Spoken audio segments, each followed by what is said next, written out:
Bathroom లో నీళ్ళేంట్రా? అబ్బా వాసన వచ్చేస్తున్నాయి. ట్యాంక్ చెక్ చేయండి రా.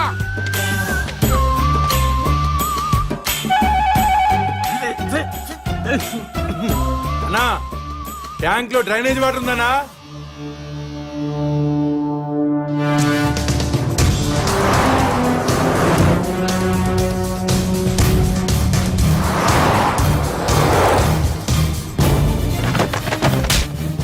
మంత్రి గారి వాటర్ ట్యాంక్ లో డ్రైనేజ్ కలుస్తుంటే చెక్ చేసుకోవద్దురా.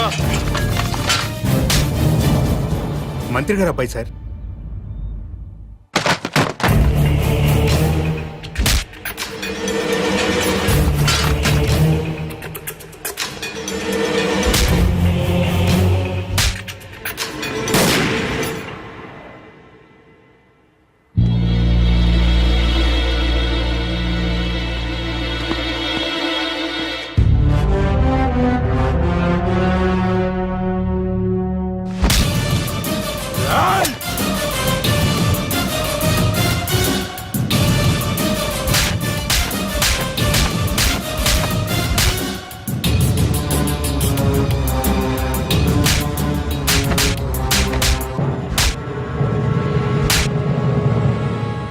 రెండు నిమిషాల్లో నీ బాబు ఇక్కడ ఉండాలి.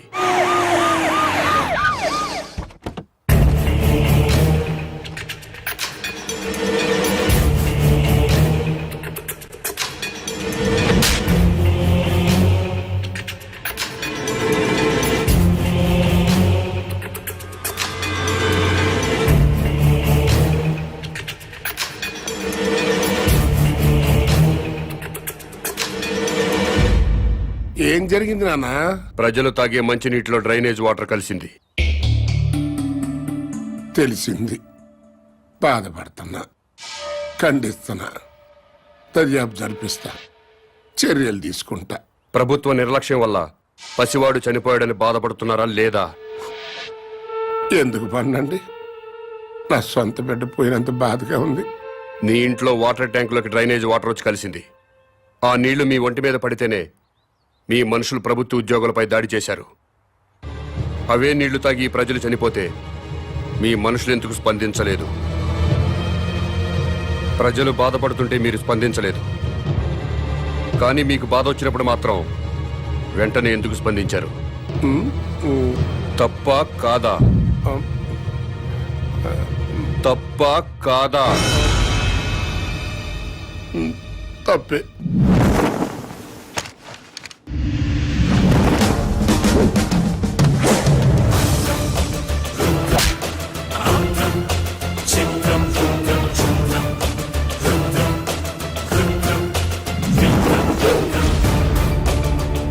బిడ్డ చనిపోయాడన్న బాధతో ప్రజలు దాడి చేయబోతే వాళ్ళని లాఠీలతో కొట్టి కుక్కల్లా తరిమారు. తప్పులేదు, లా అండ్ ఆర్డర్ మెయింటైన్ చేయాల్సిందే. మరి మంత్రి గారి కొడుకు వాళ్ళ మనుషులు దాడి చేస్తుంటే ఎందుకు మీరు లాఠీ చార్జ్ చేయలేదు? తప్పా కాదా? తప్పా కాదా? తప్పే సార్. బట్ మేము డ్యూటీ ప్రజల కోసం చేయట్లేదు, ఎమ్మెల్యేల కోసం, మంత్రుల కోసం చేస్తున్నాం. వాళ్ళు ఏం చెప్తే అదే చేస్తున్నాం. ఎందుకంటే వాళ్ళకి నచ్చిన పోలీసుల్ని వాళ్ళ నియోజకవర్గం స్టేషన్స్ కి ట్రాన్స్ఫర్ చేయించుకుంటారు. అందుకే వాళ్ళు ఏ వెధవ పనులు చేయమన్నా సిగ్గుపడకుండా చేస్తున్నాం. మమ్మల్ని కూడా చెప్పుతో కొడతారో ఉమ్మేస్తారో మీ ఇష్టం. ఎవడో అధికారంలోకి వస్తే వాడు పోలీసులతో ఫుట్బాల్ ఆడుకోవడం తప్పా కాదా? తప్పే. మీరు పదవుల్లోకి వచ్చింది ప్రజల మీద బతకడానికా, ప్రజల కోసం బతకడానికా? ప్రజల కోసమే. అంటే ప్రజల్లా బతకాలి. అవునండి. ప్రజల్లాగా ప్రజలతోనే బతకాలనుకుంటే ప్రజలు సంతోషంగా ఉన్నప్పుడే మీరు సంతోషంగా ఉండాలి. అవునండి. ప్రజలు ఏడుస్తున్నప్పుడు మీరు ఏడవాలి. అవునండి. ప్రజలు ఏం తిని బతుకుతున్నారో అదే మీరు తిని బతకాలి. అవునండి. ప్రజలు డ్రైనేజీ వాటర్ తాగితే అవి మీరు తాగాలి. అది ఎట్టకుదు. రండి, ప్రజల్లా బతుకుదురు గాని.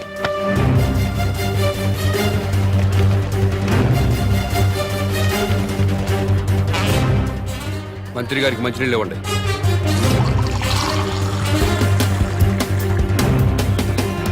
తాగు. నేను తాగలేదు, నువ్వు తాగలేవా? తాగు తాగు. రోజు మేము తాగేది అయ్యే తాగు తాగు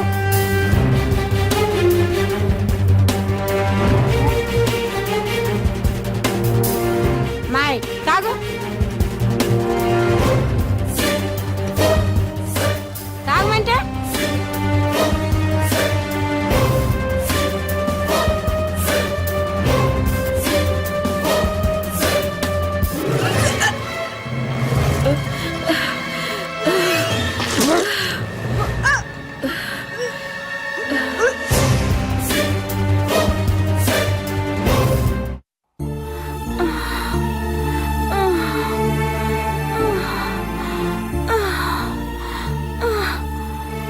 ఆ నీళ్లు తాగాక బస్తీలో పిల్లోడు చచ్చాడు. అమ్మా, నేను చేస్తానేమోనండి. ఏం లేదులేవే, మోషన్స్ ఎక్కువయ్యి ఒంటో నీరంతా పోయింది, అందుకే ఆ నీరసం. సెలైన్ ఎక్కిస్తున్నారు కదా, ఏం కాదులే.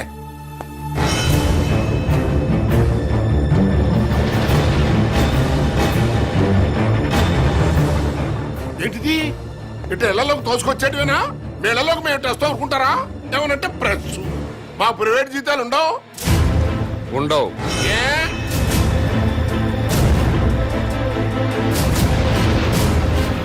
ప్రజాసేవ చేయడానికి రాజకీయాల్లోకి వచ్చినోడికి ప్రైవేట్ లైఫ్ ఉండదు, అంతా పబ్లిక్ లైఫే. ప్రైవేట్ లైఫ్ కావాలనుకుంటే మంత్రిగా రాజీనామా చెయ్యి, రాజకీయాల నుంచి తప్పుకో, జీవితంలో నీ మొహం చూడం.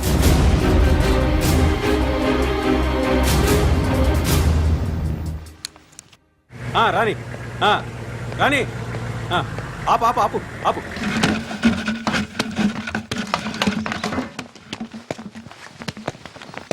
అన్నా, ఇంకో ట్యాంకర్ కావాలేమో మేడం గారిని అడగండి. ఎవరిని మేడం గారు అంటున్నావు?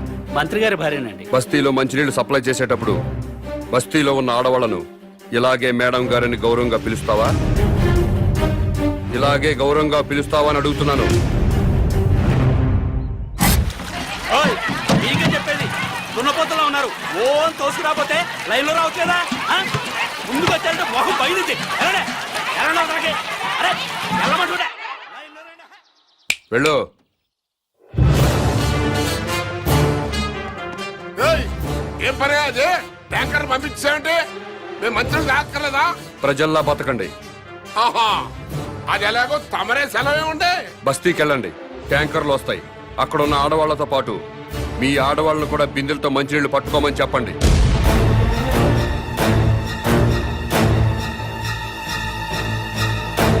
నేను మంత్రి గారి భార్యనండి. బస్తీ ఆడవాళ్ళతో కలిసి మంచిళ్ళ కోసం బిందె పట్టుకొని క్యూలో నిలబడాలా?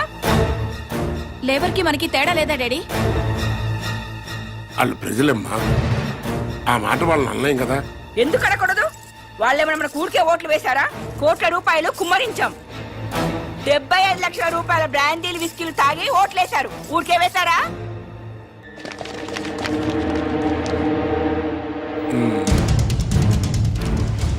ఆ మాట నాకు అనాలనే ఉంది, కానీ పబ్లిక్ లో అనలేం కదా.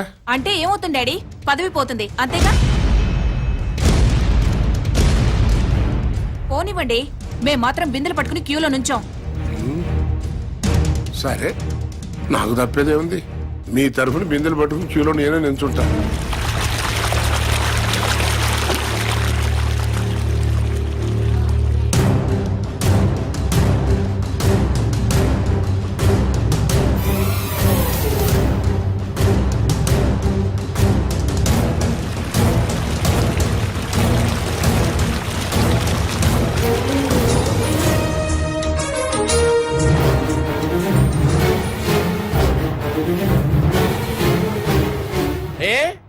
బిందెలతో నిలబడి లైన్లో నీళ్లు పట్టుకోవడానికి ఎందుకు బాధపడుతున్నారు? అధికారంలో ఉన్న వాళ్ళ భార్యలు ప్రజల కంటే గొప్పోళ్ళా? బిందెలతో నీళ్లు పట్టుకోలేరా? ఈ ఒక్క మంత్రి గారి భార్య కాదు, అందరి మంత్రుల భార్యలు ఇలాగే లైన్లో నిలబడి బిందెలతో నీళ్లు పట్టుకోవాలి. అప్పుడే ప్రజాస్వామ్యం బతుకుతుందని నేను మీకు మనవి చేస్తున్నాను.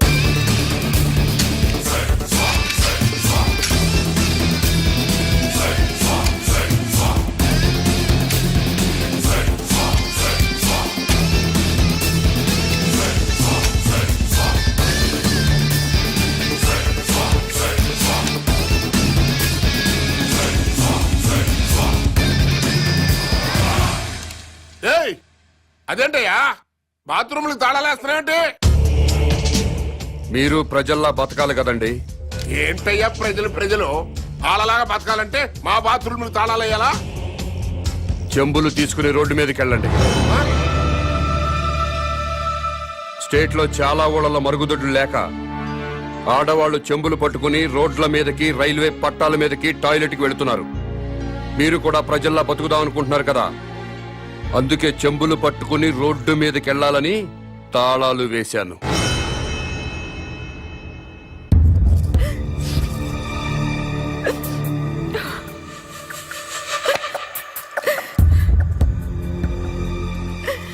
ఇంతకంటే చచ్చిపోవడం నయం.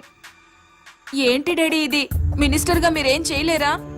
ప్రజల్లాగానే మనము బతకాలంటున్నాడు కదమ్మా. ప్రజలంతా చికెన్ గునియాతో బాధపడుతున్నారు, మనం కూడా చికెన్ గునియా తెచ్చుకోవాలా? లవ్ పేరు చెప్పి ఆడపిల్లల మీద యాసిడ్ పోసి చంపుతున్నారు, మనము చంపాలా? ఆర్గ్యుమెంట్ వద్దమ్మా.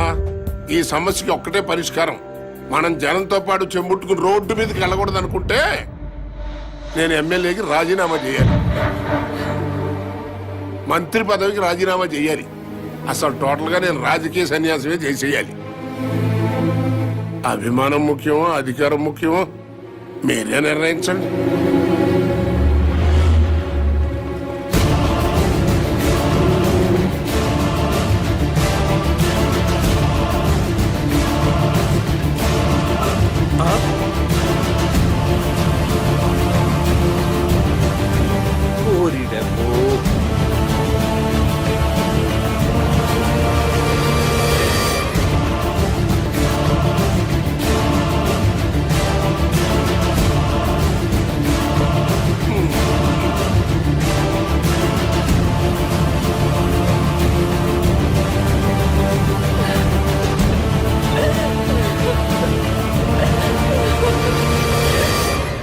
మంత్రి గారు,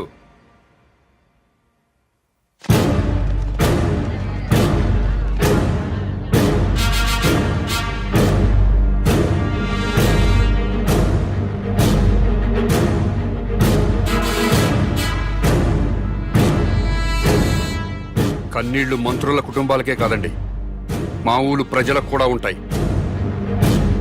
మా ఆడవాళ్లకు కూడా ఉంటాయి. నలుగురిలో మొగుడు ముందు నిలబడడానికి కూడా ఆడది మొహాట పడుతుంది. అలాంటిది పొద్దున్నే చెంబు తీసుకుని రోడ్డు మీద నిలబడాలంటే ఎంత సిగ్గుపడుతుందో, ఎంత అవమానంతో చచ్చిపోతుందో తెలియదా సార్ మీకు? ఈ దేశంలో అన్నిటికంటే ఉప్పు చీప్ సార్. ఉప్పు కంటే కూడా ఆడదాని పరువు చీప్ అనేలా మీలాంటి నాయకులు ప్రవర్తిస్తున్నారు. మనుషులైతే సిగ్గుపడండి, మనసుంటే ఆలోచించండి.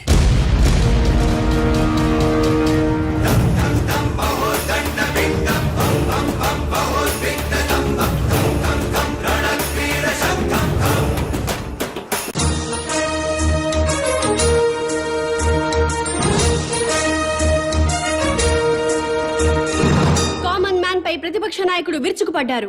మంత్రి గారి కుటుంబాన్ని అవమానించడం అమానుషమంటూ నిప్పులు చెరిగారు. ప్రతిపక్ష నాయకుడి మాటల్ని లైవ్ లో చూద్దాం. అవునండి, మంత్రి తప్పు చేస్తారు, మీ ఇష్టం వచ్చినట్టు ప్రవర్తిస్తారా? మంత్రి ఫ్యామిలీ ఏం పాపం చేసింది? వాళ్ళని రోడ్డు ఎక్కి అవమానిస్తారా? బాత్రూమ్లకు తాళాలేస్తారా? ఆ గవర్నమెంట్ తప్పు చేయదా? తప్పు చేసి అసెంబ్లీకి తాళాలేస్తున్నారా? సెక్రటరీ తాళాలేస్తారా? అలా మాట్లాడితే కుదరదు. కామన్ మ్యాన్ ని లైన్ లోకి వచ్చి మాట్లాడమనండి.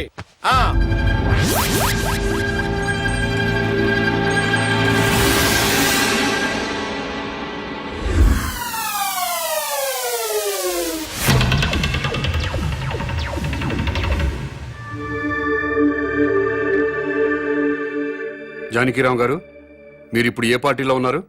మాతృదేశం పార్టీలో అండి. ఎలక్షన్ టైంలో ఈ పార్టీని వదిలి ఇంకో పార్టీలోకి వెళ్ళినట్టున్నారు. అవునండి.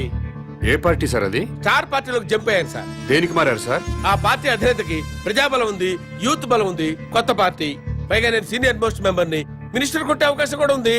అధికారంలోకి డెఫినెట్ గా వస్తుందని నమ్మకంతో చేరాను సార్. స్టార్ పార్టీలో జాయిన్ అయినప్పుడు ఆ పార్టీని, ఆ పార్టీ అధ్యక్షుడిని ఏదో పొగిడినట్టున్నారు. ఎస్, పొగిడాను.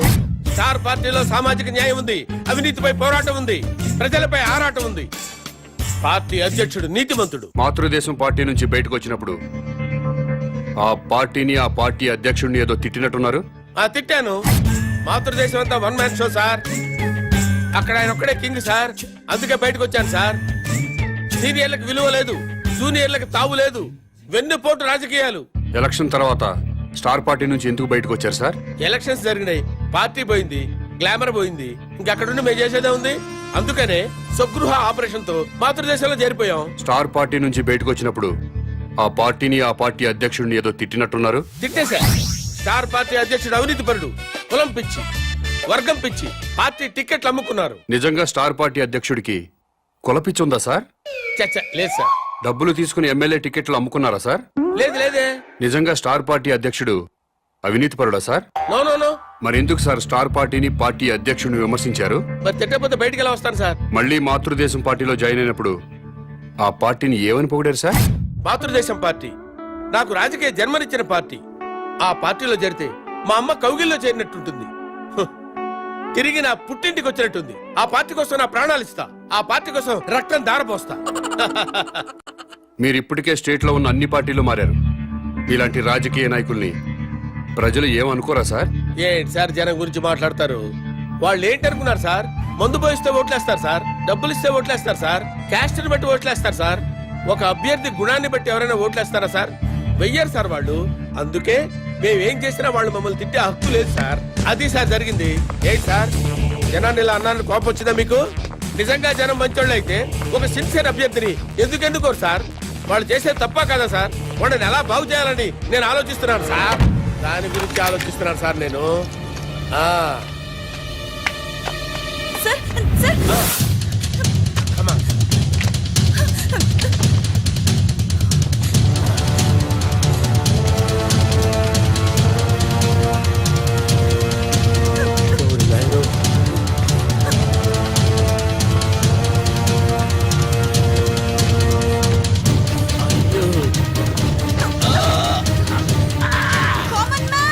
ఇతను పారిపోతున్నాడు, రండి.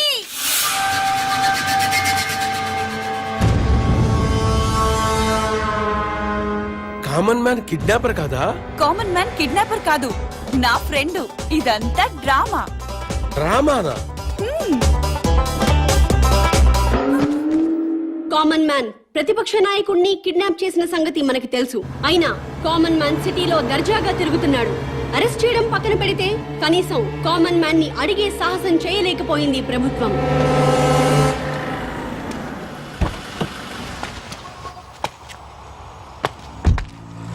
నమస్తే సార్. నమస్తే.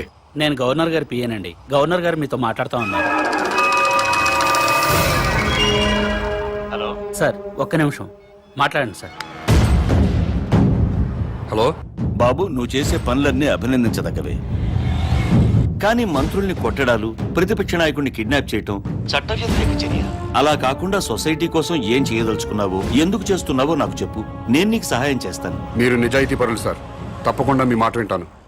మీతో పాటు ప్రజా ప్రతినిధులందరినీ సమావేశపరచండి.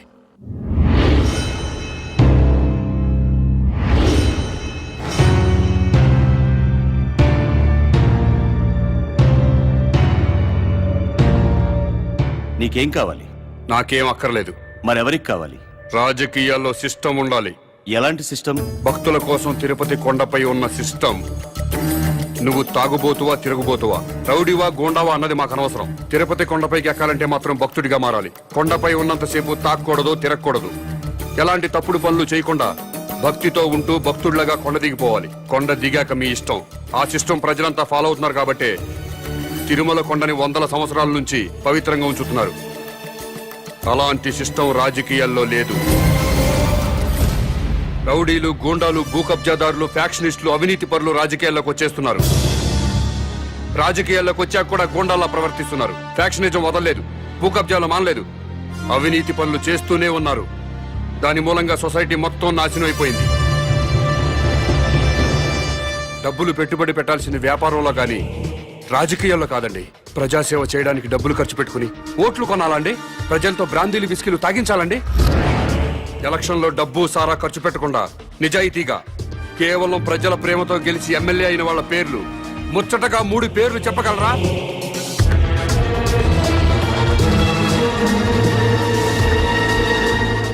పది కోట్లు ఖర్చు పెట్టి ఎలక్షన్లో గెలుస్తున్నాడంటే రేపు 100 కోట్లు సంపాదించుకోవచ్చన్న వ్యాపార సూత్రం తప్పితే ప్రజాసేవ చేయడానికి కాదు.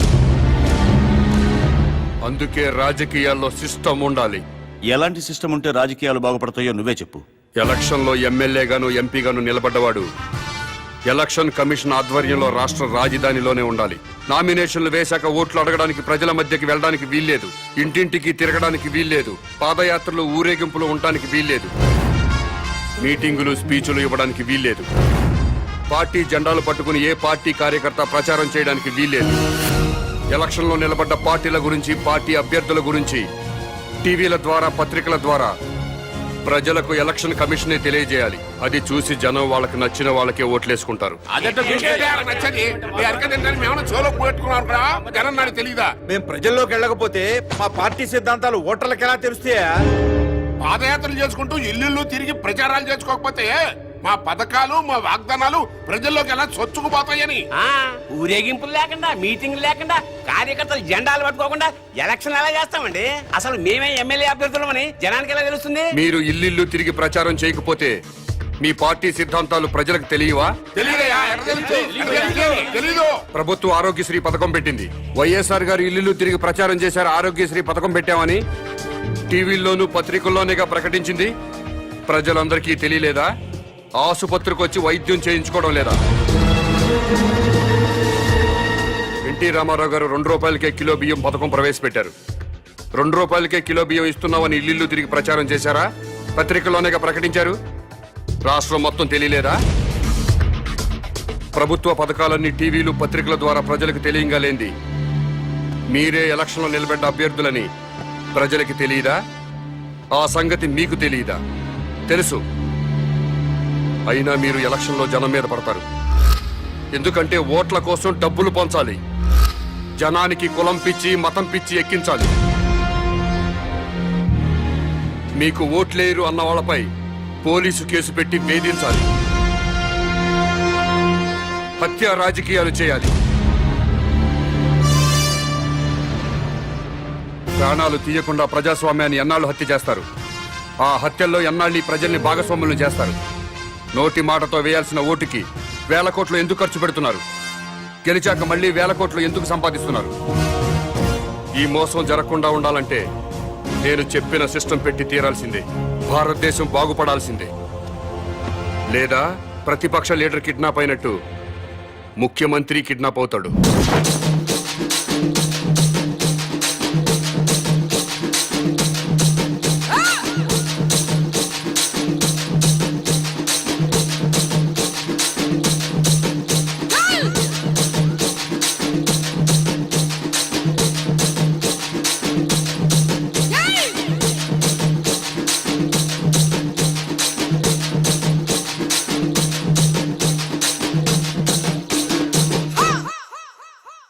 గుడిలో పూజకు సిస్టమ్ ఉన్నది, బడిలో విద్యకు సిస్టమ్ ఉన్నది, చెట్టుకు చేనుకు సిస్టమ్ ఉన్నది, సృష్టిలోనే ఒక సిస్టమ్ ఉన్నది. సిస్టమ్ తప్పితే గ్రహాలు కూడా ఢీకొని నశించే నష్టం ఉన్నది. రాజకీయ రంగంలో నీతిగా నడుచుకునే సిస్టమ్ లేదెందుకు? ఈ పగటి దొంగలకు ముస్తాబాద్, పదవి దొంగలకు ముస్తాబాద్. ఇలాంటి దోపిడి దొంగల బట్టి పబ్లిక్ లో నా చప్పటు కొట్టే కామన్ మ్యాన్ కు జిందాబాద్, కమిట్మెంట్ కు జిందాబాద్, నల్ల టోపీకి జిందాబాద్, ఎర్ర కళ్ళకు జిందాబాద్. జిందాబాద్ జిందాబాద్, కామన్ మ్యాన్ కు జిందాబాద్, ఆమ్ ఆద్మీ కో జిందాబాద్. ముఖ్యమంత్రి గారి భార్య ఆరోగ్యం మరింత క్షీణించిందని ఆసుపత్రి వర్గాలు తెలియజేశాయి. ఆక్సిజన్ తో ఊపిరి తీసుకుంటున్న ముఖ్యమంత్రి సతీమణి కోమాలోకి వెళ్లే ప్రమాదం ఉందని డాక్టర్లు చెప్తున్నారు.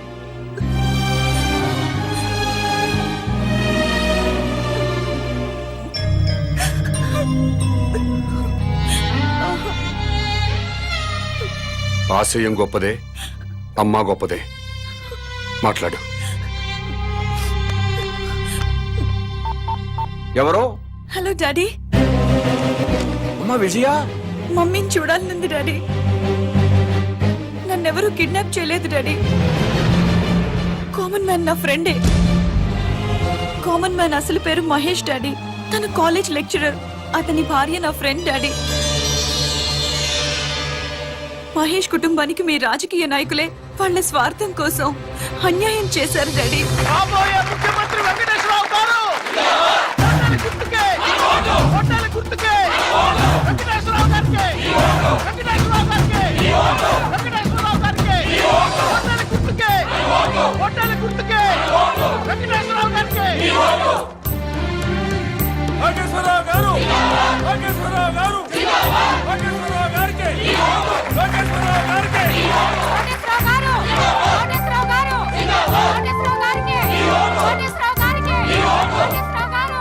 మీ ఓటు ఎవరికండి? మేము ఎవరికి ఓటు వేయమండి. అదేంటండి? ఎవడొచ్చినా ఏం మిగుతాడండి? ఈ ఎలక్షన్స్ 3 రోజుల ముందు తిరుపతి వెళ్తాం. ఈ ఎలక్షన్స్ అయ్యేంత వరకు అక్కడే ఉండి తిరిగి వచ్చాక సీఎం ఎవరెవరో టీవీలో చూస్తాం. ఆకలిస్తే భోజనం చేసి పడుకుంటాం. మీ అందరికీ తెలిసిన విషయమే. నేను ఈ ఎలక్షన్ లో ఎమ్మెల్యేగా నిలబడుతున్నా. కానీ మా పార్టీలోనే కొంతమంది అసమ్మతి గ్రూపుగా చేరి నా మీద దుష్ప్రచారం చేస్తున్నారు, నన్ను ఓడించాలి అని. ఏమండే, మీరందరూ నాకు అమ్మలు, అక్కలు, నాన్నలు, బావలు, తమ్ముళ్ళు ఎంతమంది ఉన్నారు. మీ అందరి ఆశీర్వాదం నాకు ఉండగా నేను ఎక్కడ ఓడిపోతానండి? గెలుస్తున్నా, ఎమ్మెల్యే అవుతున్నా, ముఖ్యమంత్రి అవుతున్నా. ఎవరు ఎన్ని కబుర్లు చెప్పినా ఎవడి కులాన్ని వాడు పోగొట్టుకోడు. నేను మీ అందరికీ చెప్పేది ఏంటంటే, ఇన్నాళ్లకి మన కులానికి ఒక అవకాశం వచ్చింది. మీ కులం వాణ్ణి నేను నిలబడ్డాను. మీరంతా ఒక కట్టుబాటులో ఉండి ఒక మాట మీద నిలబడి మన కులం వాళ్ళందరినీ ఓట్లేసి గెలిపిస్తే మనోడు ముఖ్యమంత్రి అవుతాడు. దయచేసి ఆలోచించండి. మీ ఓటు ఈయనకేనండి? అవునండి, నాదండి, మా చెల్లిదండి, మా ఆవిడదండి, హోల్ ఫ్యామిలీ అంతా ఆయనకేనండి. మంచోడండి? మా క్యాస్టోడండి. మీ క్యాస్టోడని ఓటేస్తావా, మంచోడని ఓటేస్తావా? మంచోడో, చెడ్డోడో, దొంగోడో, బెవర్సోడో, బిలిపిత్రోడు మాకెందుకండి అవన్నీ? ఆడు మా క్యాస్టోడు, మేము ఆడికే ఓటేస్తాం. నన్ను ఎమ్మెల్యేగా గెలిపించారంటే మీరు బ్యాంకులో తీసుకున్న రుణాలే కొట్టచ్చు. లైఫ్ లో కరెంట్ బిల్లు కట్టక్కర్లేదు, వాటర్ బిల్లు కట్టక్కర్లేదు, బస్ ఎక్కినా, రైలు ఎక్కినా, ఆఖరికి విమానం ఎక్కినా టికెట్ కొనక్కర్లేదు. ఏ షాపింగ్ వెళ్ళి షాపింగ్ చేసినా సరే బిల్లు కట్టక్కర్లేదు. ఆల్ ఫ్రీ అన్నమాట. ఆల్ ఫ్రీ కావాలంటే నాకు కోటేశ్వరరావుకి మీ ఓటేయండి, నాకేమి ఓటేయండి, నన్నే గెలిపించండి. చప్పట్లు కొడుతున్నాను కదా అని ఆయనకి ఓటేస్తాను అనుకుంటున్నారా? మరి ఎవరికేస్తారు? ఎవరికైనా వేయాలంటే ఓటు ఉండాలి కదా. అదేంటి, మీకు ఓట్లేదా? రాయించుకుంటేనే కదా ఓటు ఉండడానికి. అదేంటండి? ఎలక్షన్ టైం వస్తే చాలు ప్రతి ఓడు ఇంటికి రావడం, తలుపులు కొట్టడం, దండాలు పెట్టడం, మాకే ఓటేయండి అని అడగడం, ఆ తర్వాత మేము క్యూలో నిల్చోవడం, ఓటేయడం, ఇవన్నీ మాకు ఎందుకండి? ఎలక్షన్ రోజు హ్యాపీగా సెలవిస్తారు కాబట్టి ఇంట్లో హాయిగా పడుకోవచ్చు. మాకు ఓటు లేదు కాబట్టి ఎవరు మమ్మల్ని వచ్చి డిస్టర్బ్ చేయరు. లోకేశ్వరరావు గారు